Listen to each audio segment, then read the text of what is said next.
ರಾಮ ಹಾಗೆ ರಾಮ ಹಾಗೆ ನಮಗೆ ರಾಮನ ಅನ್ನಿಸೋದನ್ನು ಮೊದಲನೇ ಡೈಮೆನ್ಷನ್. ಎರಡನೇ ಡೈಮೆನ್ಷನ್ ಏನು ಅಂದರೆ ಸತ್ಪುರುಷರಲ್ಲಿ ಭಗವದ್ಭಾವ ಉಂಟಾಗೋದು. ಸತ್ಪುರುಷರಂದ್ರೆ ಮೂರ್ತಿ ಮಾತ್ರ ಭಗವಂತ.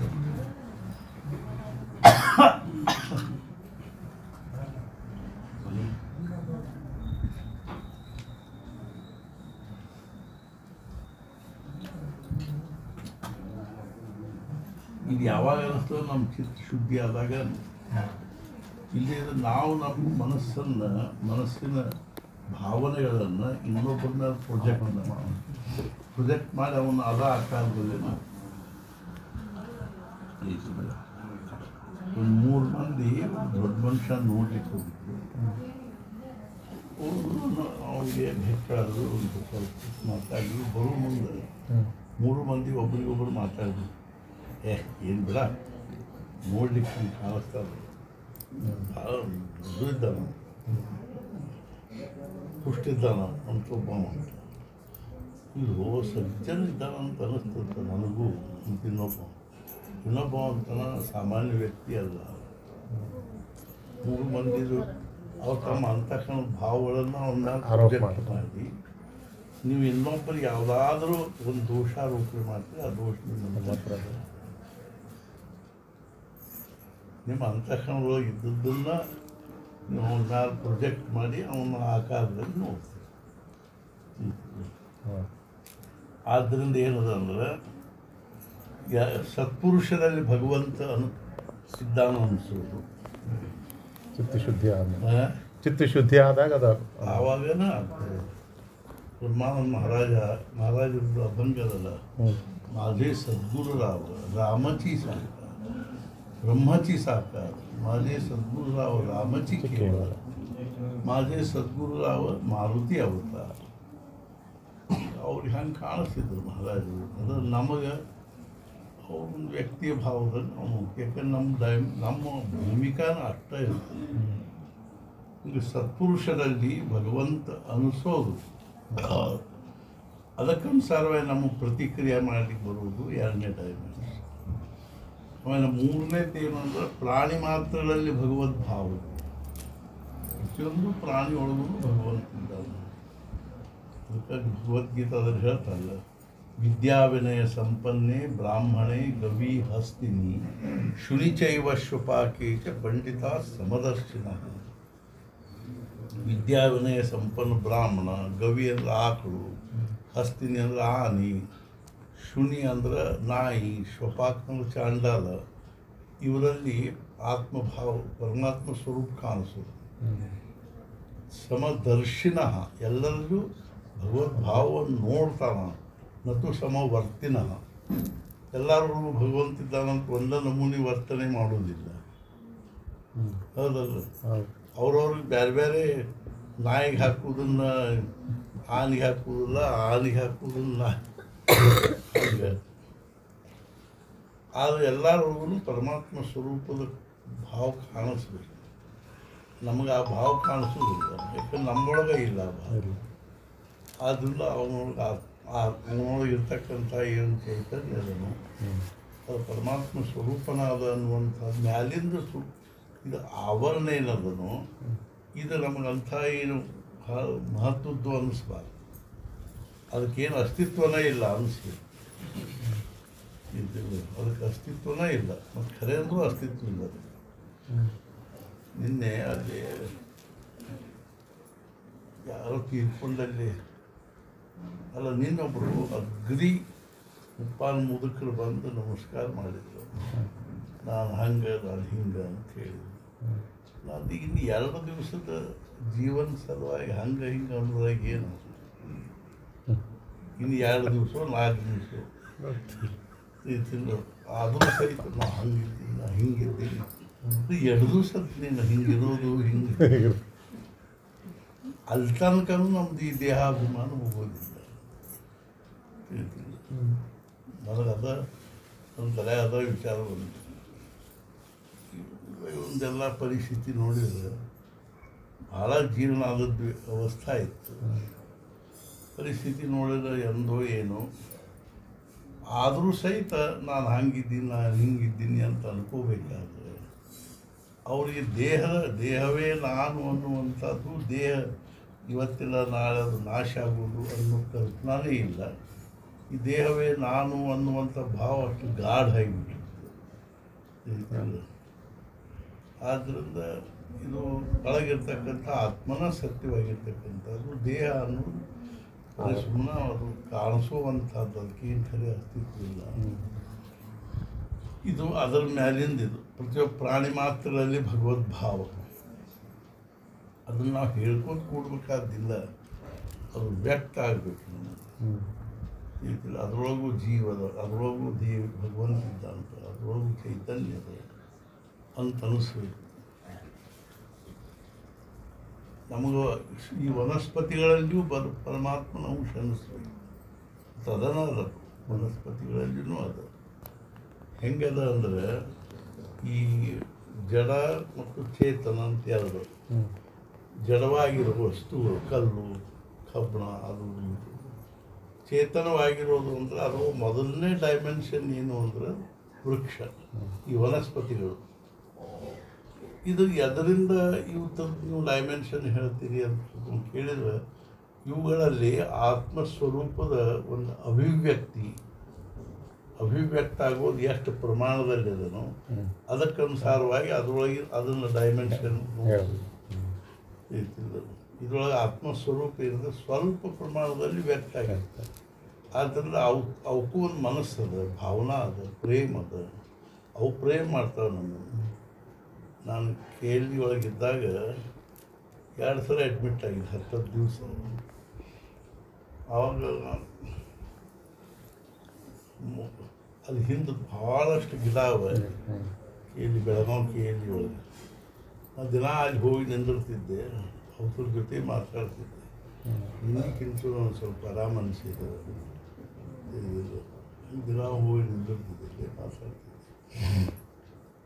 ಕೊನೆಗೆ ನಾನು ಡಿಸ್ಚಾರ್ಜ್ ಆಗೋ ದಿವಸ ಮತ್ತು ನಾ ಅತ್ಲಾಗ ಹೊಂಟಿದ್ದೆವು. ಬಟ್ ನರ್ಸ್ ನಿಂತಿದ್ದಲ್ಲಿ, ಗುರುಜಿ ವಾಟ್ ಈ ಕಡೆನೇ ಈ ಕಡೆ ಆಗಿ ನಮ್ಮ ದಾರಿ ಹತ್ಲಾಗಿಲ್ಲ ಇತ್ತು, ಮಾಹಿತಿ ಗೊತ್ತದ ನನಗೆ ಅಂತ ಹೇಳಿ ಹತ್ಲಾಗ ಹೋದೆ. ಹೌದು, ಗಿಡಗಳಿಗೆ ಹೇಳಿದೆ ನನಗೆ ಆರಾಮಾಗಿದೆ, ನಾನು ಹೋಗ್ಬೇಕು.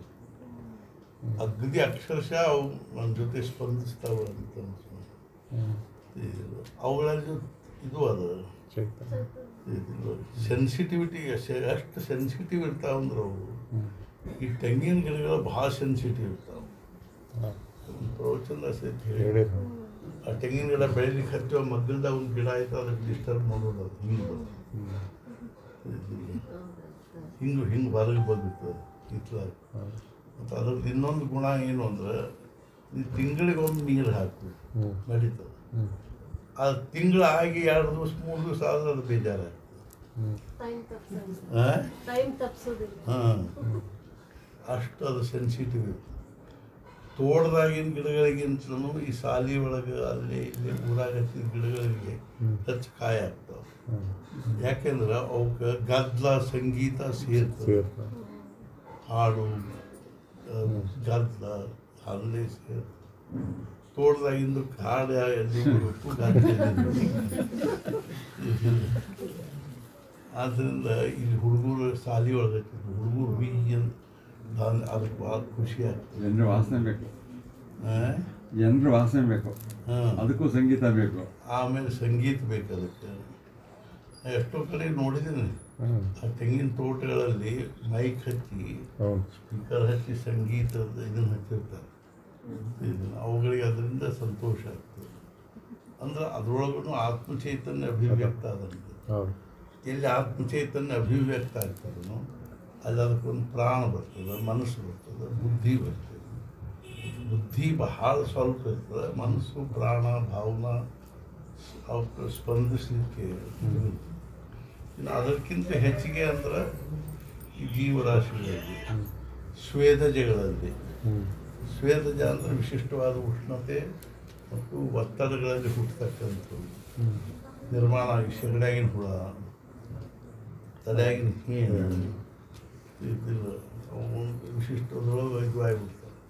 ನಾನೊಂದು ಸಲ ಅಡ್ಡಾಡ್ಕೊತ ಹೋದಾಗ ಮಹಾರಾಷ್ಟ್ರದಾಗ ವಣಿ ಅಂತದ ವಣಿ ಅಂತ ನಾಶಿಕದಿಂದ 30 ಮೈಲ್ ಅಲ್ಲಿ ಮೇಲೆ ಸಪ್ತಶೃಂಗಿ ದೇವಿ ಗುಡಿ ಅದು. ನಾನು ಮತ್ತು ನಾರಾಯಣದಾಸ್ ಇಬ್ಬರು ಹೋಗಿದ್ವಿ ಅಲ್ಲಿ. ಮ್ಯಾಲೆ ಹೋಗಿದ್ವಿ. ಮ್ಯಾಲೆ ಹೋಗ್ಕೊಳ್ಳಿ ಅಲ್ಲಿ ಅವಾಗ ಇದು ನವರಾತ್ರಿ ಉತ್ಸವ ಶುರು ಆಗೋದಿತ್ತು. ವಿಶಾಲ ಬೈಲಿತ್ತು ಹಿಂಗಲ್ಲಿ. ಅದ್ರ ಮೇಲೆ 500 ಮೆಟ್ಲು ಹತ್ತು ದೇವಿ ಗುಡ್ಡದೊಳಗೆ. ಆ ದೇವಿ ಏನದ ಈ ಇದನ್ನ ಸಪ್ತಶತಿ ಮಾರ್ಕಂಡೇಯ ಋಷಿಗಳು ಎದುರಿಗೆ ಮಾರ್ಕಂಡೇಯ ಪರ್ವತ ಅಂತ ಆ ಋಷಿಗಳು ಓದ್ಲಿಕ್ಕತ್ತಾರ, ಆಕೆ ಕೇಳಲಿಕ್ಕತ್ತಾರ. ಆಕೆ ಹಿಂಗೆ ಕಿವಿ ಮಾಡಿದ್ರಗತ್ತೆ ಅದ. ಅಲ್ಲಿ ಹೋಗ್ಕೊಂಡು ನಮಗೆ ಅದು ಭಾಳ ಚಲೋ ಅನ್ನಿಸ್ತದೆ. ನಾನು ನಾರಾಯಣದಾಸ್ ಅಂತ ಬಂದಿದ್ದು ಇನ್ನೊಬ್ಬರು ಸಾಧು ಇದ್ದು ಸಿರ್ಸಿಯವರು ಅಲ್ಲೇ ಮಹಾರಾಷ್ಟ್ರದಾಗ ಇದ್ರು. ನಿಧರಣೇಶ್ವರ ದೇವಸ್ಥಾನ ಅಂತ ಸಂಗಮ್ನೇರದಿಂದ ನಗರಕ್ಕೆ ಹೋಗ್ತದೆ ದಾರ್ಯಾಗ 8-10 ಕಿಲೋಮೀಟ್ರಿಗೆ. ಅಲ್ಲೊಂದು ಇದು ಅದ ನಿಧರಣೇಶ್ವರ ಗುಡಿ ಅಂತ. ಅಲ್ಲಿರ್ತಿದ್ರು ಅವ್ರು ಆಳಂದಿಯವ್ರು ನನ್ನ ಭೇಟಿ ಆದರು. ಆಳಂದಿಯವ್ರು ನಾನು ಆಳಂದಿಗೆ ಹೋಗಿದ್ದೆ. ಗೋಂದಾವಲಿಯಿಂದ 74ನೇ ಇಸ್ವಿಯಲ್ಲಿ ನಡ್ಕೊಂಡು ಪುಣೆಗೆ ಹೋಗಿ ಪುಣೆಯಿಂದ ಆಳಂದಿಗೆ ಹೋಗಿದ್ದೆ. ಅವ್ರು ಕಾರ್ತಿಕ್ ಮಾಸ ಇತ್ತು. ಅಲ್ಲಿ ಸ್ವಲ್ಪ ದಿವಸ ಇದ್ದು ಒಂದು ದತ್ತ ಮಂದಿರದಲ್ಲಿದ್ದೆ. ಅಲ್ಲಿ ಒಂದು ಮಜಾ ಏನಂದ್ರೆ ಬಂದು ಒಂದು ದಿವಸ ನಾ ಇರ್ಲಿಕ್ಕೆ 2ನೇ ದಿವಸ ಒಕ್ಕಲಿಗಾರ ಲಿಂಗಾಯತರ ಮುದುಕ್ ಬಂದು ನಾನು ಕನ್ನಡದಾಗ ಕೇಳಿದೆ, ಮತ್ತು ಇಲ್ಲೇ ಕೂತಿದ್ದೆ. ಇಲ್ಪ ಇಲ್ಲೇ ಇದ್ದೀನಿ ನಾನು, ನಮ್ಮ ಮನೆಗೆ ಬರ್ರಿ ಊಟ ಮಾಡಿ ಹೋಗ್ರಿ ಅಂತ. ಯಾವುದು ನಾವು ಕರ್ನಾಟಕದಾಗ ಹೇಳಿದವರು ಅವರು. ಹೋದೆ ಅವ್ರ ಮನೆಗೆ. ಮುದುಕಿದ್ರು. ಆಕೆ ಭಾಕರಿ ಮಾಡಿ ಹಾಕಿದ್ದು ಭಾಕರಿ ಪಲ್ಯ ತಿಂದು ಬಂದೆ. ನಾನು ಮತ್ತೆ ಸಂಜೆನ ಬಂದು ಕರ್ಕೊಂಡು ಹೋಗ್ತಿದ್ದ. ಮತ್ತೆ ತಿಂದು ಬರ್ತಿದ್ದೆ. ಆಮೇಲೆ ಮತ್ತೆ ಹಿಂಗೆ ಅಲ್ಲೇ ದತ್ತಾತ್ರೇಯ ಕೂಡ್ತಿದ್ದೆ. ಆಮೇಲೆ ಇಂದ್ರಾಯಣಿ ನದಿ ದಂಡಿ ಸ್ನಾನ ಮಾಡ್ತಿದ್ದೆ. ಅದು ನದಿ ದಂಡಿ ಒಂದು ಗಿಡದ ಹುಡುಕು ಅವಾಗಿನ್ನೂ ಅವ್ರು ಭೇಟಿಯಾಗಿದ್ದಿಲ್ಲ. ನಾನು ಒಬ್ಬನೇ ಇದ್ದೆ ಅವಾಗ. ಅದು ಗಿಡದ ಬುಡಕ್ಕೆ ಕೂತು ಒಂದು ದಿವಸ ಮಹಿಮ್ನ ಕೂತಿದ್ದು ಜೋರ್ಲಿ ಮಹಿಮ್ನ ಪಾದಂತೆ ಪರಮ ವಿದುಷೋ ಯತ್ಯ ಸದೃಶಿ ಅಂತ ಅನ್ಕೊಂಡು ಕೂತಿದ್ದೆ. ನನಗೆ ಈ ಸ್ತೋತ್ರ ಇದನ್ನು ಕನ್ನಡದ್ದು ಇದನ್ನೆಲ್ಲ ಅನ್ನೋದದ್ದು ಮೊದಲಿದ್ದು ವಿಶೇಷದ್ದು ಉತ್ಸಾಹ ಅದು. ಅನ್ಕೋತ ಕೂತಾಗ ಒಂದು ನಾರಾಯಣದಾಸ್ ಬಂದಲ್ಲಿ. ನಾರಾಯಣದಾಸ್ ಬಂದು ಯಾವ್ರವರು ಇನ್ನು ಗೋಂದಾವಲಿಯಿಂದ ಬಂದೀನಿ ಅಂತ ನನಗೆ ಮಹಿಮನ ಕಲಿಸ್ತೀನಿ. ಮತ್ತು ನಾನು ನಮ್ಮ ಜೊತೆಗೆ ಬಂದೆ. ಹಂಗಾರೆ ಅದು ಈಗ ಇಷ್ಟು ದಿವಸ ಎಲ್ಲಿದ್ದೀರಿ? ಇಲ್ಲೇ ಇದ್ದೆ. ಊಟ ಒಬ್ಬ ಮುದುಕ ಲಿಂಗಾಯತ ನಾವು ಬಂದು ಕರ್ಕೊಂಡು ಹೋಗ್ತಿದ್ದ, ಮತ್ತು ಇದು ಮಾಡ್ತಿದ್ದ. ಎಲ್ಲಿಲ್ಲ ಅವ್ರ ಮನೆಯಲ್ಲಿ ತೋರಿಸ್ತೀನಿ ಬಂದು ಅಂತ ಕುಡಿಕೋತ ಹೋದೆ. ಮನೇನ ಸಿಗಲಿಲ್ಲ ಅವರು. ಅದ ಓಣ್ಯಾಗ ಜಗಕ್ಕೆ ಹೋಗಿದ್ದೆ. ಖರೆ ಎಷ್ಟು ಹುಡುಕಿದ್ರು ಮನೆ ಸಿಗಲಿಲ್ಲ. ಇಬ್ಬರೂ ಇಲ್ಲ, ಮುದುಕಿ ಇಬ್ಬರೂ ಇದ್ರು.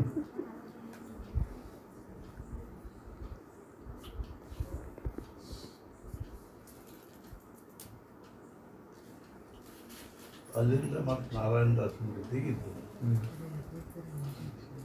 ನಾನು ಅವನ ಜೊತೆಗೆ ಇದ್ದೆ. ನಾರಾಯಣದಾಸ ಅವನು ನಾನು ಜೊತೆಗೆ ಅಲ್ಲಿ ವಣಿಗೆ ಹೋಗಿದ್ವಿ. ಮ್ಯಾಲೆ ನಾಶಿಕದಿಂದ ವಣಿ ಮ್ಯಾಲೆ ಹೋಗಿದ್ವಿ. ಅದನ್ನೆಲ್ಲ ನೋಡಿ ಭಾರಿ ಸಮಾಧಾನ ಆಗ್ತದೆ. ನನಗೆ ಏನಂದರೆ ನಾ ಇದು 9 ದಿವಸ ಸಪ್ತಶತಿ ಪಾರಾಯಣ ಮಾಡ್ತೀನಿ. ನನಗೆ ಅದ್ರದ್ದು ಉಪದೇಶ ಆಗಿತ್ತು. ನವಾರ್ಣವ ಮಂತ್ರ ಉಪದೇಶ ಆಗಿತ್ತು. ನನಗೆ ಜಗದ್ಗುರುಗಳಿಂದ ಆಗಿತ್ತು. ಕೂಡ್ಲಿಗೆ ಆಯಿತು ಅಂತ ತಿಳ್ಕೊಂಡು ನಮ್ಮ ಕೂಡ ಅಲ್ಲಿ ಪುಸ್ತಕ ಸಿಕ್ಕುದು. ಅಂಗಡಿನೇ ಇತ್ತಲ್ಲ. ಸಪ್ತಶತಿ ತೊಗೊಂಡು ಎಲ್ಲಿರೋದು ಗುಡಿಸ್ಲಿತ್ತು. ಆ ಗುಡಿಸದ ನಾನು ಇದು ಅದು ಮುಂಚೆ ಮಳೆ ಭಯಂಕರ ಮಳೆ ಆಗಿಬಿಟ್ಟಿತ್ತು. ಅದೆಲ್ಲ ಹಸಿ ಇತ್ತು, ರೊದ್ದಿತ್ತು. ನಮ್ಮ ಕಡೆ ಅಂಥ ಪರಿ ಹಾಸಿಗಳಿಗೆ ಹುಟ್ಗಳಿಗೆ ಅದು ಏನು ಇದ್ದಿದ್ದಿಲ್ಲ. ಅಡುಗೆ ಊಟದ್ದು ಏನು ವ್ಯವಸ್ಥೆ ಇದ್ದಿದ್ದಿಲ್ಲ. ನಾವಲ್ಲಿ ಏನು ಮಾಡಲಿಕ್ಕೆ ನಮ್ದು ಒಂದು ಸಣ್ಣ ಜಮಖಾನ್ ಇತ್ತು. ಯಾವಾಗ ನಮ್ಮ ಕಡೆ ಒಂದು ಜಮಖಾನಿ, ಒಂದು ಶಾಲು, ಮತ್ತು ಒಂದು ಒಂದು ಅಡುಗೆ ಮಾಡ್ಕೊಳ್ಳೋದು ಅದೊಂದು ಸಣ್ಣ ಪಾತೇಲಿ, ಅಲ್ಯೂಮಿನಿಯಂ ಪಾತೇಲಿ, ಅಲ್ಯೂಮಿನಿಯಂ ಸೋಪು, ಅಲ್ಯೂಮಿನಿಯಂ ತಟ್ಟಿ, ಇದು ನರ್ಮದಾ ಪ್ರದಕ್ಷಿಣೆ ಮಾಡೋದು.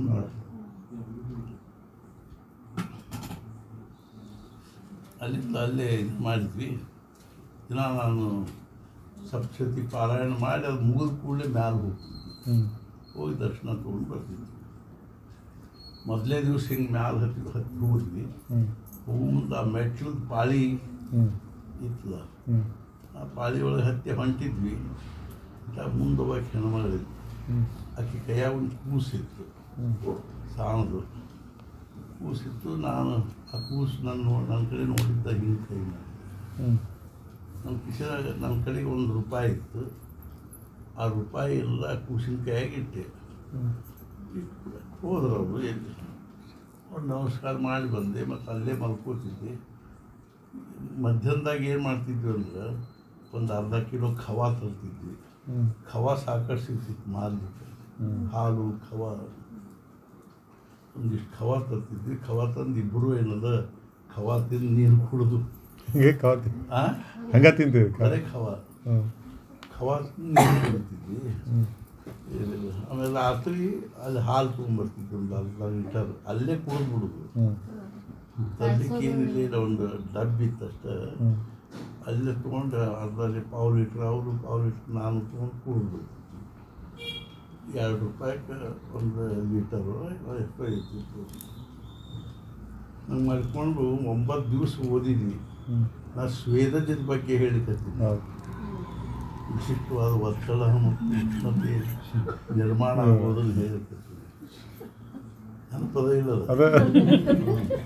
ಈಗ ಬಂದಿಲ್ಲ.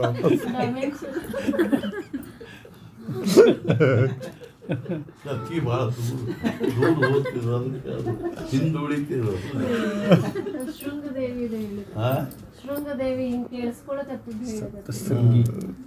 ಆಮೇಲೆ ದಶಮಿ ದಿವಸ ಹೋದ್ವಿ.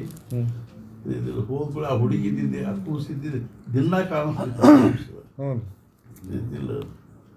ನಾ ಎಲ್ಲಿ ಮ್ಯಾಲ ಮೆಟ್ಲ ಹೋಗೋದಕ್ಕೆ ಅಲ್ಲ ಒಟ್ಟು ಒಬ್ಬಾಕಿ ಹೆಣ್ಮಗಳ ಕೈಯಾಗ ಒಂದು ಅದ ಹೆಣ್ಮಗಳು ಅಂತ ಹೋಗ್ಬಿಟ್ಟು ಆ ಕೂಸಿನ ಕಾಯಿ ₹1 ದಿನ 9 ದಿವಸ ಇಟ್ಟೆ. 10ನೇ ದಿವಸ ಆ ಕೂಸು ಕಾಣಿಸ್ಲಿಲ್ಲ. ನನ್ನ ಕೂಡಲೇ ಮತ್ತು ಅಲ್ಲಿ ದೇವಿ ಮುಂದೆ ಹಾಕಿ ₹1 ಹಾಕಿ ಬಂದೆ. ದೇವಿ ಮುಂದೆ ಹಾಕಲಿಕ್ಕೆ ಒಯ್ದಿರ್ತಿದ್ದೆ. ಹಾಕಿ ಬಂದೆ. ಬಂದ ಕೂಡಲೇ ಅವತ್ತು ಅಲ್ಲೇ ಇದ್ವಿ. ಅವತ್ತು ರಾತ್ರಿ ಕನಸಿನಾಗ ದೇವಿ ಇದು ಹಾಕಿ ನೀನು ಕೊಟ್ಟಿರೋ ₹9 ನನಗೆ ಮುಟ್ಟಿದ್ವು ಅಂತಂದೆ. ₹1 ಮುಟ್ಟಲಿಲ್ಲ, ದೇವ್ರ ಮುಂದೆ ನಾ ಸುಮ್ಮನಾದೆ. ಆಮೇಲೆ ಮರದು ಮುಂದೊಂದು 2 ದಿವಸ ನೋಡ್ತೀನಿ. ನಾನು ಕೂದಲಿಗೆ ಭಯಂಕರ ಇದು ನೋಡ್ತೀನಿ, ತಲೆ ತುಂಬ ಏನು ಕೆರ್ಕೊಂಡು ಸಾಕಾಗಿ ಹೋಗ್ತಿತ್ತು. ಅಲ್ಲಿ ಆ ಒದ್ದಿ ಒಳಗೆ ಮಲ್ಕೊಂಡು ನೋಡುವ 9 ದಿವಸ ಆ ಒದ್ದಿ ಅವು ಅದಕ್ಕೆ ಹೇಳಿಲ್ಲ, ವಿಶಿಷ್ಟವಾದ ಉಷ್ಣತೆ ಒತ್ತಡದಲ್ಲಿ ನಿರ್ಮಾಣ ಆಗಿರೋದು. ಆಮೇಲೆ ಅವ್ರಿಗೆ ಈಗ ನಾ ಹಿಕ್ಕೋತಿದ್ದೆ, ಇದು ಮಾಡ್ತಿದ್ದೆ. ಅದು ಏನು ಬಿಟ್ಟು ಅಂತಿದ್ದು ತಲೆ. ಏನು ಮಾಡಪ್ಪ ಇನ್ನೊಂದು. ಅಲ್ಲಿಂದ ಓಂಕಾರೇಶ್ವರಕ್ಕೆ ಹೋಗಿದ್ವಿ. ಅಲ್ಲಿಂದ ಓಂಕಾರೇಶ್ವರಕ್ಕೆ ಹೋದೆ. ಇಬ್ಬರು ಕೂಡ ಹೋಗಿದ್ವಿ. ಹೋದ ಕೂಡಲೇ ಆಮೇಲೆ ಏನುಗಳಿಗೆ ಹೇಳಿದೆ, ನಾನು ನಿಮಗೆ ಮೋಕ್ಷ ಕೊಡ್ತೀನಿ. ಅಲ್ಲಿ ಹೋಗಿ ಸ್ವಚ್ಛ ತಲೆ ಬೋಡ್ತು. ಆ ಕೂದಲ ಎಲ್ಲ ಗೋದಾವರಿ ಒಳಗೆ ನರ್ಮದಾದಾಗ ಹಾಕಿಬಿಟ್ಟೆ. ಅವಕ್ಕೆಲ್ಲ ಮೋಕ್ಷ ಆಯ್ತು. ಹಂಗೆ ಸ್ವೇದಜ ಅಂತ ಅಗ್ದಿ ಸಣ್ಣ ನಾ ಬರ್ಕೋದು ಕೂತಿರ್ತಿಲ್ಲ. ಅಗ್ದಿ ಒಂದು ಸಣ್ಣ ಕೀಟ ಇದು ಬರ್ತದೆ, ಹುಳ ಅಗ್ದಿ ಸಣ್ಣದಿರ್ತದೆ. ನಾ ಅದ್ರ ಮುಂದೆ ಹಿಂಗೆ ಪೆನ್ ಹಿಡಿದು ಕೂಡ ಅದು ಅರ್ಥ ಬರ್ತದೆ. ಅದ್ರೊಳಗೂ ಎಷ್ಟು ಅರಿಯೋದು, ಅದ್ರೊಳಗೆ ಕಾನ್ಸಿಯಸ್ನೆಸ್ ಅದ, ಇದು ಅರಿಯೋದ. ಅಂದ್ರೆ ಇದ್ರ ದೃಷ್ಟಿಯಿಂದ ಹೇಳ್ತಾರೆ, ಅರಿವಿನ ಒಂದು ಮಹಾಸಾಗರದ ಪ್ರಚಂಡ ಅಂದ್ರೆ ಅನಂತ ಸಾಗರ ಅದು. ಅದರೊಳಗಿನ ಎಲ್ಲ ಅದರೊಳಗಿನ ಪ್ರತಿಯೊಂದು ಜೀವ ಮಾತ್ರದಲ್ಲಿ ಒಂದೊಂದು ಹನಿ ಅರಿವು ಬಿದ್ದದ್ದು. ಆ ಅರಿವು ನಮ್ಮೊಳಗೆ ಏನದನೋ ಅವತ್ತೊಳಗೂ ಅದ ಅದು ಯಾವ ಭಾವದಲ್ಲಿ ವ್ಯಕ್ತ ಆಗ್ತದೆ ಇದೇ ಇದೇ ಇದೇ ಇದೇ ಇರು ಅನ್ನೋ ಭಾವದೊಳಗೆ ವ್ಯಕ್ತ ಅದ ಅದು ಬೀಯಿಂಗ್ ಅರಿವು. ಅವನು ಇರುತ್ತಾನೆ, ಅವಳು ಇರುತ್ತಾಳೆ, ಅದು ಇರುತ್ತದೆ. ಪ್ರತಿಯೊಂದರೊಳಗೆ ಇರುವುದಲ್ಲ, ಅದ ಭಗವಂತನ ಸ್ವರೂಪ. ಅದು ಅಷ್ಟುದ್ರೊಳಗೂ ಅದ ಆ ಅರಿವನ ಪರಮಾತ್ಮ, ಆ ಬ್ರಹ್ಮ, ಅದು ಆತ್ಮಸ್ವರೂಪ. ಆ ಅರಿವು ಇರೋದೆಲ್ಲ ಏನದ ಪರಮಾತ್ಮ ಸ್ವರೂಪ ಅನ್ನಿಸ್ಬೇಕು ನಮಗೆ. ಮತ್ತು ಕಲ್ಲು ಗೆಲ್ಲು ಇತ್ಯಾದಿಗಳಲ್ಲಿ ಇಲ್ಲೇನು ಅದ ಪೂರ್ಣ ಇದು ಅದ, ವ್ಯಕ್ತ ಆಗಿಲ್ಲ. ಹಾಂ, ಸುಪ್ತದ ಅರಿವೇನದಲ್ಲ ಈ ಕಲ್ಲುಗಳಲ್ಲಿ ಸುಪ್ತದ. ಆದರೆ ಮನುಷ್ಯನಲ್ಲಿ ಆ ಕಲ್ಲಿನೊಳಗಿರ್ತಕ್ಕಂಥ ಅರಿವು ಜಾಗೃತಿ ಮಾಡೋ ಶಕ್ತಿ ಅದು.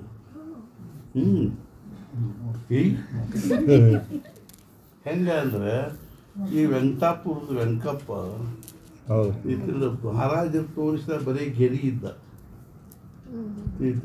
ಈಗ ಅದಕ್ಕೆ ಕವಚ ಹಾಕ್ತಾರೆ.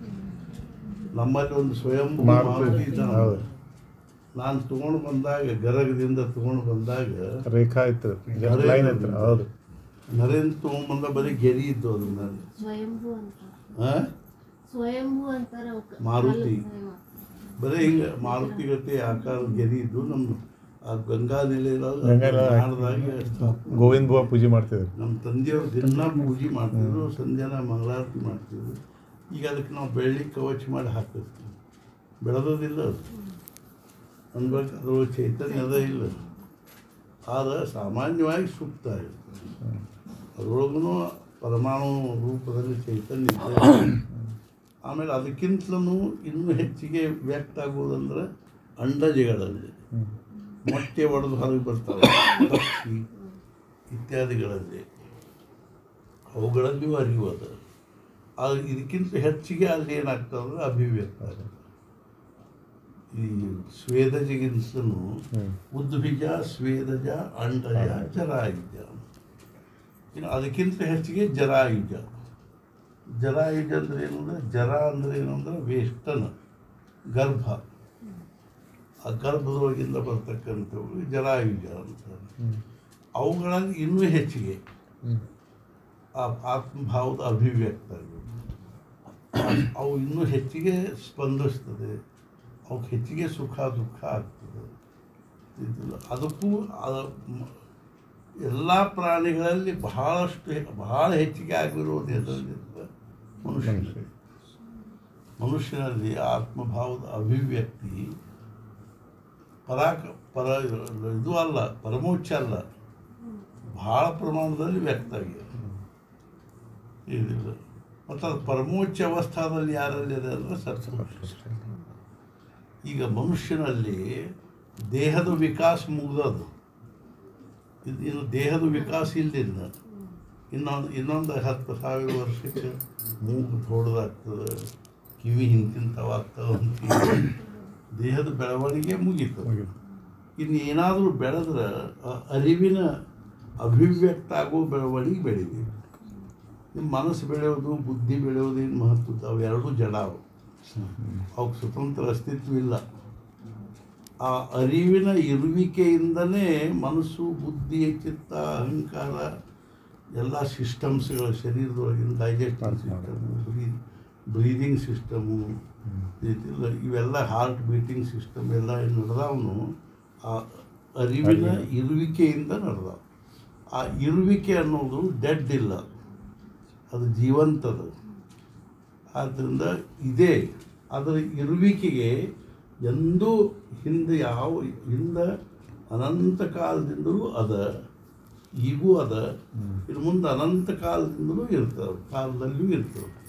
ಆದ್ದರಿಂದ ಅದು ದೇಶ ಕಾಲ ಅಪರಿಚ್ಛಿನ್ನವಾಗಿರ್ತಕ್ಕಂಥ ಯಾವೊಂದು ಇರುವಿಕೆ ಅದನ್ನು ಅದೇ ಪರಮಾತ್ಮ ಸ್ವರೂಪ. ಆ ಇರುವಿಕೆಯ ಅರಿವು, ಆ ಇರುವಿಕೆ ಅನ್ನುವಂಥದ್ದು ಡೆಡ್ ಇಲ್ಲ. ಆದ್ದರಿಂದ ಅದು ಜೀವಂತದ ಇರುವಿಕೆ. ಮತ್ತು ಅದು ಅಜ್ಞಾನಿ ಅದ ಏನು, ಅದು ದುಃಖದ ಏನು ಇಲ್ಲ, ಅದು ಆನಂದದ ತಿಳಿತಿಲ್ಲ. ಎಲ್ಲಿ ದುಃಖದನೋ ಅದು ಅಜ್ಞಾನದ. ಎಲ್ಲಿ ಆನಂದದನೋ ಅಲ್ಲಿ ಜ್ಞಾನದ, ಅದರೊಳಗೆ ಜ್ಞಾನದ. ಅದು ಅನಾದಿ ಅನಂತ, ಅದೇನದ ಅಂದ್ರೆ ಸರ್ವಜ್ಞ ಸರ್ವಶಕ್ತಿಮಾನದ ಇದಿಲ್ಲ. ಆದ್ದರಿಂದ ಅದೇನದ ಅಂದ್ರೆ ಇರುವಿಕೆಯ ಭಾವದಿಂದ ಇರ್ತಕ್ಕಂಥದ್ದಾಗಿದ್ದು ಅರಿವಿನ ಭಾವದಲ್ಲಿ ಇರೋದು. ಮತ್ತು ಅದರೊಳಗೆ ಏನದ ಅಂದ್ರೆ ಇದು ಅದು ಏನು ಆ ಚೈತನ್ಯದ ಜೀವಂತತನ ಅದ, ಮತ್ತು ಅದರೊಳಗೆ ಜ್ಞಾನದ, ಆದ್ದರಿಂದ ಆನಂದದ. ಆದ್ದರಿಂದ ಅದು ಏನದ ಅಂದ್ರೆ ಪೂರ್ಣ ಸ್ವತಂತ್ರದ, ಎದ್ರದ್ದು ಬಂಧನ ಇಲ್ಲ. ನಮಗೆ ದೇಹ ಬಂಧನವ, ನಮಗೆ 108 ಬಂಧನವೇ ಇಲ್ಲ ನಮಗೆ ಇಲ್ಲ. ಆದ್ದರಿಂದ ಇಂಥ ಒಂದು ಆತ್ಮ ಚೈತನ್ಯ ಎಲ್ಲ ಪ್ರಾಣಿಗಳಲ್ಲಿನೂ ವ್ಯಾಪ್ತಿ. ಅದು ನಮಗೆ ಕಾಣಿಸೋದು ಏನದನೋ ಅದೊಂದು ದರ್ಶನ ಟೈಮ್. ಅದನ್ನು ನಮಗೆ ನೋಡ್ಲಿಕ್ಕೆ ಬರೋದು. ಸ್ವಾಮಿ ರಾಮತೀರ್ಥ ಹೇಳಿದ್ರು, my own self in the forms of brothers and sisters ಅಂತ ಅವ್ರು ಇದನ್ನು ಮಾಡ್ತಿರ್ತಾರೆ ಭಾಷಣದ ಮೊದಲು. ಅವ್ರು ಅಗ್ರಿ ದೇಹ ಬಿಡೋ ಕಾಲಕ್ಕೆ, ದೇಹ ಬಿಡಲಿಕ್ಕೆ ಹೋಗೋ ಕಾಲಕ್ಕೆ ಮೃತ್ಯುವಿಗೆ ಅಂತ ಪತ್ರ ಬರೆದ ಉರ್ದುದಲ್ಲಿ. ಅದು ಆಮೇಲೆ ಕನ್ನಡ, ಇಂಗ್ಲೀಷ್ ಎಲ್ಲ ಭಾಷೆದಲ್ಲಿ ಆಗಿದೆ. ಓ ಮೃತ್ಯುವೆ, ನೀ ನಾನು ಈ ದೇಹವೊಂದನ್ನು ತೊಗೊಂಡು ಹೋದರೆ ನಾನು ಅನಂತ ಜೀವರಾಶಿಗಳ ದೇಹಭಾವದಿಂದ ನಾನೇ ಇದ್ದೀನಿ ಅಂತ ಇದಿಲ್ಲೋ.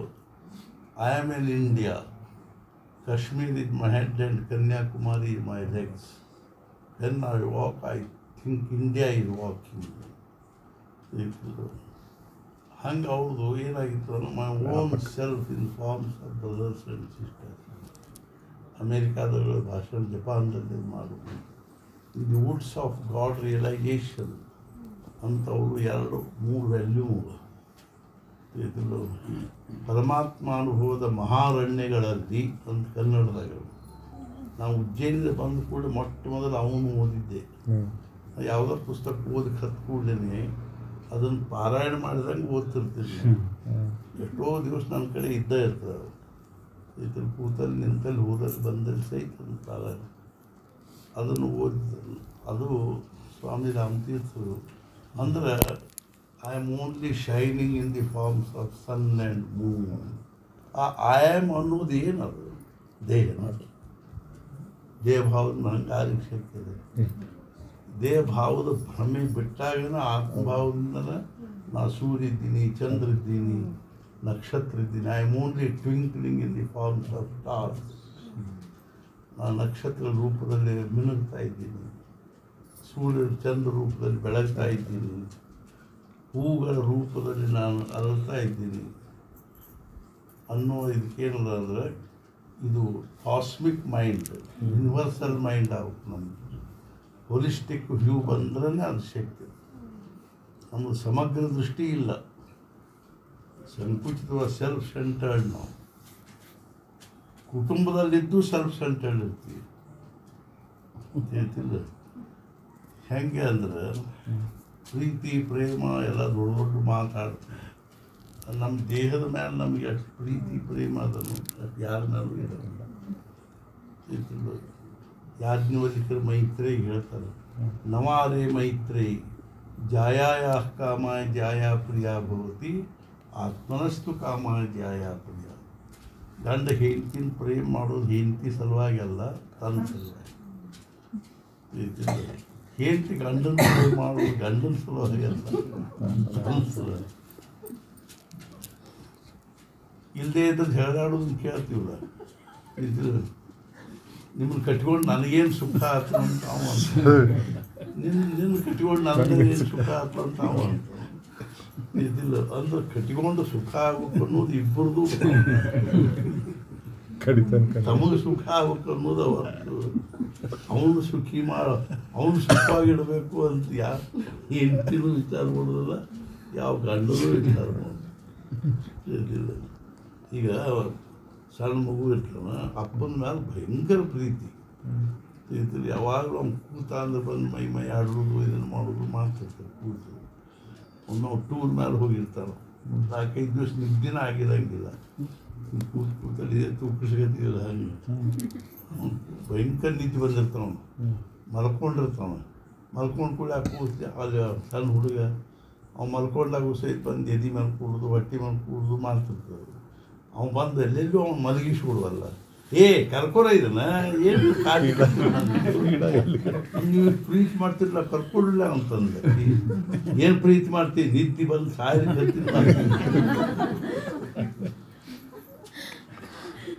ಕರ್ಕೊ ಇದ್ನ ಎಲ್ಲಿ ಹೋತ ಅವ್ನ ಪ್ರೀತಿ ಚಲೋ ಅಲ್ರಿ ಮಾನಸ ಪೂಜಾದೊಳಗೆ ಕೆಲವೊಬ್ರು ಹೇಳ್ತಿರ್ತಾರಲ್ರಿ ಅವ್ರ ಭೇಟಿ ಆಯ್ತು ಇವ್ರ ದರ್ಶನ ಆಯ್ತು ಅಂದ್ರೆ ಮನಸ್ಸಿನ ಅವಸ್ಥೆ ಏನಿರ್ತದ ಅವಾಗ ಮತ್ತೆ ಅದರ ಹೇಳಿಲ್ಲ ಅದು ಒಂದು ಮೈಲ್ ಸ್ಟೋನ್ ಏನಿರ್ತದ ನಮಗೆ ಈ ಮನಸ್ಸು ಎಲ್ಲ ಸಾಧನೆಗಳ ತಾತ್ಪರ್ಯ ಏನಿದೆ ಮನಸ್ಸನ್ನು ಅಂತರ್ಮುಖ ಮಾಡೋದ್ರಾಗ ಇದಿಲ್ಲ ನಾವು ಬಹಿರ್ಪೂಜಾದಲ್ಲಿ ನಾವು ಭಾಳಷ್ಟು ಬಹಿರ್ಮುಖ ಇರ್ತೀವಿ ಇಲ್ಲ ಹೂವು ತುಳಸಿ ಪತ್ರಿ ಏರ್ಸೋದು ಮಾಡೋದು ನಾವು ಮನಸ್ಸಲ್ಲೇ ಏರ್ಸೋದು ಅಂದ್ರೆ ಮನಸ್ಸು ಒಳಗೆ ತೊಗೊಂಡು ಹೋಗ್ತಿಲ್ಲ ನಾವು ಮನಸ್ಸಿನಿಂದ ಅದನ್ನೆಲ್ಲ ನಾವು ಮನಸ್ಸಲ್ಲೇ ಮಾಡಬೇಕು ಅಂದ್ರೆ ಮನಸ್ಸು ಅಂತರ್ಮುಖ ಆಗಿರೋದು ಹೆಂಗೆ ಸಿಕ್ಕಿದೆ ಹೌದಲ್ಲ ಆದ್ದರಿಂದ ಮಾನಸ ಪೂಜೆಗೆ ಭಾಳ ಮಾಡಿ ಶಿಲಾವಸ್ಥೆ ಅಂದ್ರೆ ಶಿಲಾವಸ್ಥೆ ಅಂದ್ರೆ ಲೋಹಕ್ಕೂ ಇದಿರ್ತದೆ ಚೈತನ್ಯ ಇರ್ತದೆ ಲೋಹದೊಳಗೆ ಚೈತನ್ಯ ಇರ್ತದೆ ಚೈತನ್ಯ ಇರ್ತದೆ ಸೂಕ್ತ ಇರ್ತದೆ ಶಿಲಾವಸ್ಥೆ ಅಂತ ಅಂತಾರ ಶಿಲಾವಸ್ಥೆ ಹಂಗಂದ್ರ ಅದ ಕೇಳಿದ್ದೆ ಶಿಲಾವಸ್ಥೆ ಅಂದ್ರೆ ಮಾನಸ ಪೂಜಾದೊಳಗೂ ದರ್ಶನ ಆಗೋದು ಒಂದು ಡೈಮೆನ್ಷನ್ ಅನ್ರಿ ಮಾನಸ ಪೂಜಾದೊಳಗೂ ಯಾರ್ದಾರ ಆಗಲಿ ಗುರುಗಳದಾಗಲಿ ಅಥವಾ ಭಗವಂತಂದಾಗಲಿ ಅಥವಾ ಯಾರ್ದೋ ಆಗಲಿ ಅದು ಒಂದು ಡೈಮೆನ್ಷನ್ ದರ್ಶನದ ಡೈಮೆನ್ಷನ್ ಆಮೇಲೆ ಪ್ರಾಣಿ ಮಾತ್ರಗಳಲ್ಲಿ ಪರಮಾತ್ಮ ಕಾಣಿಸೋದು ಒಂದು ಡೈಮೆನ್ಷನ್ ಆಮೇಲೆ ಏನದನೋ ಈ ವಿಶ್ವದ ನಡೀತಕ್ಕಂಥ ಪ್ರತಿಯೊಂದು ಘಟನಾದಿಂದ ಭಗವಂತನ ದರ್ಶನ ತಿಳಿದಿಲ್ಲ ಅದರೊಳಗೆ ಭಗವಂತನ ದರ್ಶನ ಆಗೋದ್ರಿಂದ ಅದು ಪರಮೋಚ್ಚ ಅವಸ್ಥೆ ಅವ ಏಕದಮ್ ಶಾಂತ ಆಗಿಬಿಡ್ತಾರೆ ಒಬ್ಬರು ಇಬ್ಬರು ಅಂದ್ರೆ ಕೆಲವು ಮಂದಿ ನಾವನ್ನ ಹೊಂಟಿದ್ರು ಸಮುದ್ರದಾಗ ಅದ್ರಾಗ ಇಬ್ಬರು ಗಂಡ ಹೆಂಡತಿ ಏನಿದ್ರು ಅವ ಗಂಡ ಇದು ಇದ್ದ ಅಗದಿ ಆಧ್ಯಾತ್ಮಿಕ ಸಾಧು ಇದ್ದಂಗಿದ್ದ ಆಮೇಲೆ ನಡಕ್ಕೆ ಬಂದ ಕೂಡಲೇ ಬಿರುಗಾಳಿಗೆ ಗಾಳಿ ಡ್ರೋಣ್ ಹಿಂಗೆ ಮಾಡ್ಲಿಕ್ಕೆ ಕೂಡ ಎಲ್ಲರೂ ಗಾಬರಿ ಆದರು ಸಾಧು ಮಾತ್ರ ಅಗದಿ ಶಾಂತ ಕೂತಿದ್ದ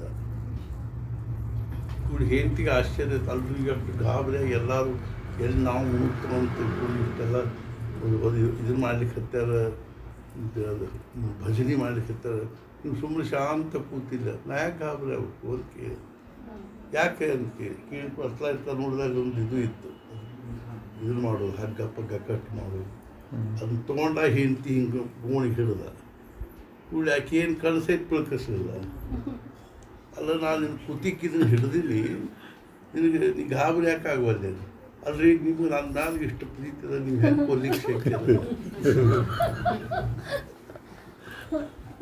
ಹಂಗೆ ಅವ ಅಂದ ಭಗವಂತ ನನ್ನ ಮ್ಯಾಲೆ ಪ್ರೀತಿ ಅದ ಅವ ಹೆಂಗೆ ಕೊಲ್ಲಿಕ್ಕೆ ಸಿಕ್ಕಿದ ನಾ ಯಾಕೆ ಗಾಬರಿ ಆಗಲಿ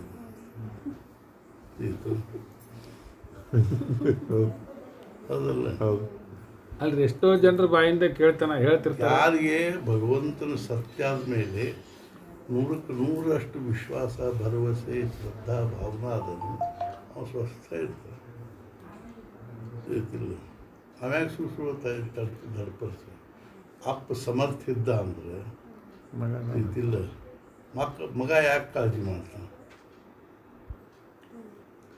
ಹಂಗೆ ಅನಂತ ಕೋಟಿ ಬ್ರಹ್ಮಾಂಡ ನಾಯಕನಾಗಿರೋ ಪರಮಾತ್ಮನ ಹಂಗಿದ್ದಾಗ ಮತ್ತು ಅವೇನು ಒಮ್ಮೆಲೆ ನಾನು ನಿಮ್ಮ ಜೊತೆಗಿದ್ದಿದ್ದು ಏನು ಕಾಳಜಿ ಮಾಡಿ ಹಿಂಗೆ ಅನ್ನೋದಿಲ್ಲ ಅದಕ್ಕೆ ಯೋಗ್ಯ ಮಾಡ್ತಾನೆ ಅದಕ್ಕೆ ಅವನು ಯೋಗ್ಯ ಮಾಡಿ ಆಮೇಲೆ ಅವನು ಇದನ್ನು ಮಾಡ್ತಾನೆ ನಿಶ್ಚಿಂತೆ ಮಾಡ್ತಾನೆ ಮುಂಚೆ ಅವನನ್ನು ಯೋಗ್ಯ ಮಾಡ್ತಾನಿಲ್ಲ ಪಾಂಡವರಿಗೆ ಇಷ್ಟೆಲ್ಲ ವನವಾಸ ಕೊಟ್ಟು ದ್ರೌಪದಿ ತುಂಬಿ ಸಭಾದೊಳಗೆ ದುಶ್ಯಾಸನ ಈ ರೀತಿ ಅಕ್ಕಿ ಕೂದಲ ಹಿಡಿದು ಎಳ್ಕೊಂಡು ಬಂದು ಸೀರೆ ಬಿಚ್ಚಲಿಕ್ಕೆ ಹೋದಾಗ ಅಕ್ಕಿ ಗಟ್ಟೆ ನೀರಿಗೆ ಹಿಡ್ಕೊಂಡ್ರು ಒಂದು ಕೈಲಿ ಗಟ್ಟೆ ನೀರಿಗೆ ಹಿಡ್ಕೊಂಡ್ರೆ ಒಂದು ಕೈಲಿ ಒದರಾಡ್ಲಿಕ್ಕೆ ಎಲ್ಲರಿಗೂ ಕೃಷ್ಣ ಬಂದಿದ್ದ ನೋಡ್ಲಿಕ್ಕೆ ಹತ್ತಿದ್ದವ ಕರೀತಾರೆ. ಅವಂದ ಇನ್ನೂ ನನಗೆ ಅಲ್ಲಿ ಯಾರು ಕರೆದಿಲ್ಲ ಅವನು दिल कोई कहते हैं भगवान आते नहीं लेकिन द्रौपदी जैसे बुलाते नहीं दिल ಅನ್ನೋ ಕರೆದಿದ್ದಿಲ್ಲ ಕರೀಲ್ಲ ಇದ್ದಾಗ ಹೋದು ಚಲೋ ಕಾಣಿಸ್ತದೆ ನಮಗನ್ನಿಸ್ತು ಇನ್ನು ತನ್ನ ತಾಕತ್ ಮೇಲೆ ಹೊಂಟಾಳಿಕೆ ಹೋಗಿ ಅಂತ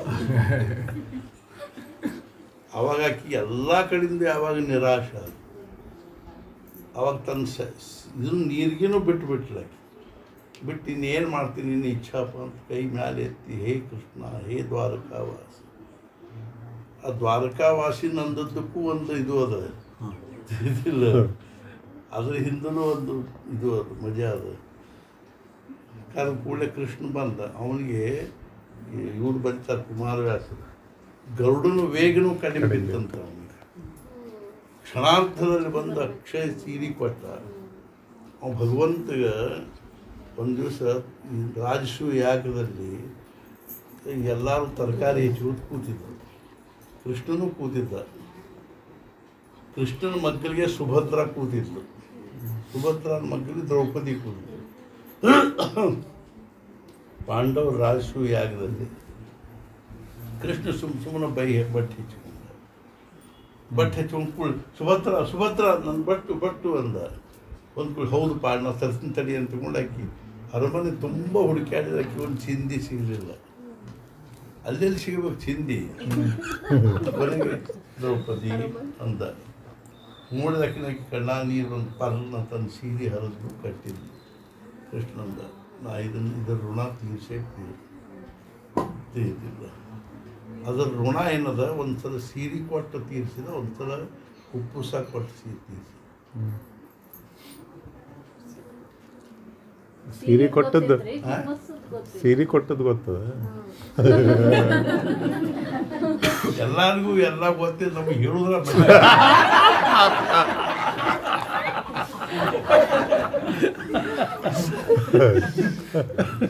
ಹೌದು ನಮ್ಗೆ ಗೊತ್ತದ ಸಣ್ಣ ಮಾರಿ ಮಾಡ್ಕೊಂಡು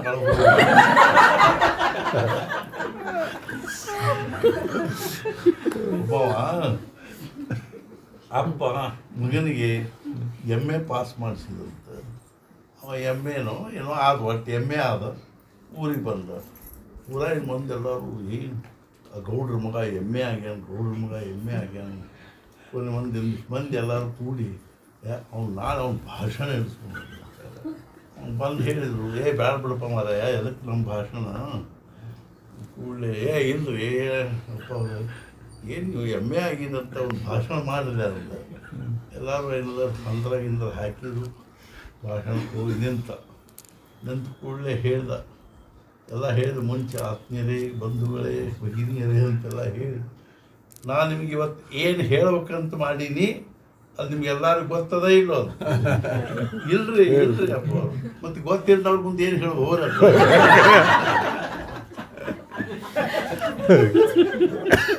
ಗಾಬರಿ ಆಗ್ಬಿಟ್ರು ಮತ್ತೆ ಎಲ್ಲರೂ ಗೊತ್ತದ ಎಲ್ಲರೂ ಗೊತ್ತದ ಅಂದ್ರು ಗೊತ್ತಿದ ಅವನು ಮತ್ತೆ ಹಿಂಗೆ ಮಾಡಂತೆ ಅರ್ಧ ಮಂದಿ ಗೊತ್ತದ ಅರ್ಧ ಮಂದಿ ಗೊತ್ತಿಲ್ಲ ನೋಡಿ ಏನು ಮಾಡ್ತಾರೆ ನೋಡಿ ಅರ್ಧ ಮಂದಿ ನಾನು ಏನು ಹೇಳ್ಬೇಕಂತ ಮಾಡಿ ನಿಮ್ಗೆ ಎಲ್ಲರೂ ಗೊತ್ತದ ಇಲ್ಲ ಒಂದಿಷ್ಟು ಮಂದಿ ಗೊತ್ತದಾರೆ ಅಂದರು ಒಂದಿಷ್ಟು ಮಂದಿ ಗೊತ್ತಿದ್ದವ್ರು ಗೊತ್ತಿಲ್ಲ ಹಂಗೆ ನಾವು ಹೇಳೋದೆಲ್ಲ ನಿಮ್ಗೆ ಗೊತ್ತಿಲ್ಲ ರಾಜಸು ಯಜ್ಞ ನಡೆದಾಗ ದುರ್ಯೋಧನ ದುಶ್ಯಾಸನ ಕರ್ಣ ಶಕುನಿ ಅವರೆಲ್ಲ ಊಟಕ್ಕೆ ಕೂತಿದ್ರು ಆವಾಗ ಕುಬಸಕ್ಕೆ ಭಾಳ ಇದು ಗಂಟು ಹಾಕೋತಿದ್ರು ಕೆಳಗೆ ಆ ಗಂಟು ಬಿಚ್ಚಿ ಬಿಡ್ತಾಕಿ ದ್ರೌಪದಿ ಬಡಿಸೋ ಹೊತ್ತಿನಾಗ ಆಕೆ ಅವ್ನು ಬಡಿಸ್ಲಿಕ್ಕೆ ಹತ್ತಾಳ ಗಂಟು ಬಿಚ್ಚಿಬಿಟ್ಟದು ಅವಾಗ ಆಕೆಗೆ ಸೂಕ್ಷ್ಮವಾಗಿ ಅದು ಗೊತ್ತಾಯ್ತು ಅವ್ರಿಗೆ ಆಕೆಗೆ ಅಸಹ್ಯ ಮಾಡಬೇಕು ಅಂತ ಅದನ್ನು ಹಾಕಿ ಇದನ್ನು ಹಾಕಿ ನಮಗೆ ಹಾಕಿ ನಿಮಗೆ ಹಾಕಂತ ಆಕಿನ ಇದು ಓಡಾಡಿಸ್ಬೇಕು ಅಂತ ಓಡಾಡ್ಸಿಗತ್ತೆ ಆಕೆ ಒಳಗಿಂದ ಕೃಷ್ಣ ಕೃಷ್ಣ ಕೃಷ್ಣ ಅಂದು ಕೃಷ್ಣ ಮತ್ತೆ ಎರಡು ಕೈ ಕೊಟ್ಟಾಕಿ ಆ ಕೈ ಯಾರಿಗೂ ಕಾಣಿಸ್ತಿಲ್ಲ ಆ ಎರಡು ಕೈಲಿ ಕುಬ್ಸೋದು ಗಂಟು ಹಾಕ್ಕೊಂಡೆ ಹಂಗೆ ಆದ್ದರಿಂದ ಕೊನೆ ಡೈಮೆನ್ಷನ್ ಏನು ಈ ಪ್ರಪಂಚ ನಡೀತಕ್ಕಂಥ ಪ್ರತಿಯೊಂದು ಘಟನಾದ ಹಿಂದೆ ಅವನು ಸತ್ತ ಅದ ಅಂತ ಅನ್ನಿಸ್ತೀವಿ ಅಂದ್ರೆ ಅಲ್ಲಿ ಆವಾಗನ ನಾವು ನಿಶ್ಚಿಂತೆ ಆಗಬೇಕು. ಇದೆಲ್ಲ ಭಗವಂತಂದ ಯೋಜನಾ. This world is great divine design. ಇಲ್ಲಿ ಯಾವುದೂ ಏನೂ ವ್ಯತ್ಯಾಸ ಇಲ್ಲ. This world is mathematically perfect. ನನಗೆ ಈ ದುಃಖ ಯಾಕೆ ಅನ್ನೋದ್ರದ್ದು ಏನದ ಲೆಕ್ಕನ ಅದ. ಅದು ಇಲ್ಲದೇ ಇದ್ರೆ ಶಕ್ಯನೇ ಇಲ್ಲ. ಚಲೋ ಎಲ್ಲರಿಗೂ ಪ್ರಸಾದ್ ಹಾಕೋಣ. ಎಲ್ಲರಿಗೂ ಪ್ರಸಾದ್